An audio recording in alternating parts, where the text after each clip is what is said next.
You're looking at the moment when your ancestor became an American. It's unbelievable. And there's his photo. Handsome guy. What happened to me?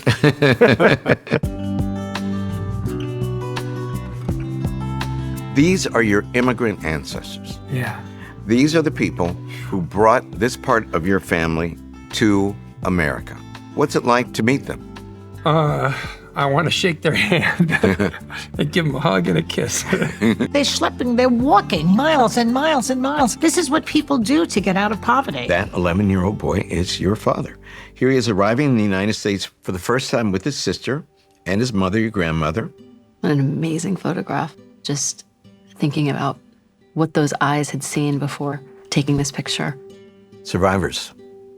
Big time. Yeah. It says that he arrived in the United States before the year 1853, being then under the age of 11 years. He wrote this letter? You are looking at your great-great-grandfather's petition for naturalization. Wow. So when he arrived, he was just a little boy. 11 years old. What's it like to see that? It's making me feel tingly all over. It's almost like, the ghost of the family. It's pretty, it's very moving. Whether you were brought over here by chains, or you left poverty, or you're a recent immigrant, the journey's not a vacation initially. There's sacrifice. Accompanied by wife, 3 sons, a daughter, length of time intended to remain permanent. They were moving here permanently. Yeah, that is awesome. Your family is coming across the border, being admitted to the States. That just give me a chill. It's that's amazing. Wow. That is her moment of arrival. What's it like to see that? It's like, I'm like emotional. Because she did that all by herself. All by herself. She left her whole family. She was 22 years old when she made the journey, and she made it all by herself. Yeah.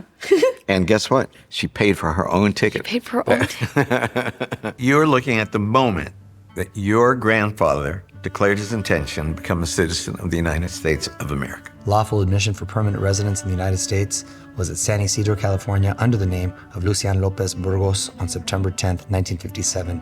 Wow. And if you look at it closely again, you will see that Luciano legally entered the United States on foot. Wow. Walk, that's crazy. Wow. Barbados. What's it like for you to see that? That's an interesting thing. I never thought of my ancestors as immigrants. All right. Yeah, because, you think, well, we didn't want to come here. There's a difference. Yeah, we were unwilling immigrants, right? Yeah. Not you? Yeah, I know. So interesting. Name, Roly Flowers. Age 23. Occupation, farm laborer. Nationality, Bahamas. Bahamian, race, African. Whether in possession of $50, and if less, how much? $7. He had $7 in his pocket when he migrated to the United States.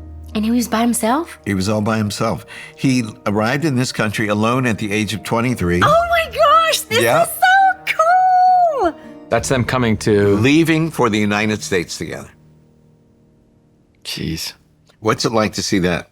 Well, part of what I was sort of endowed with when I was growing up was that I'm an American. Mm-hmm. And that's a big part of my sense of identity. Mm-hmm.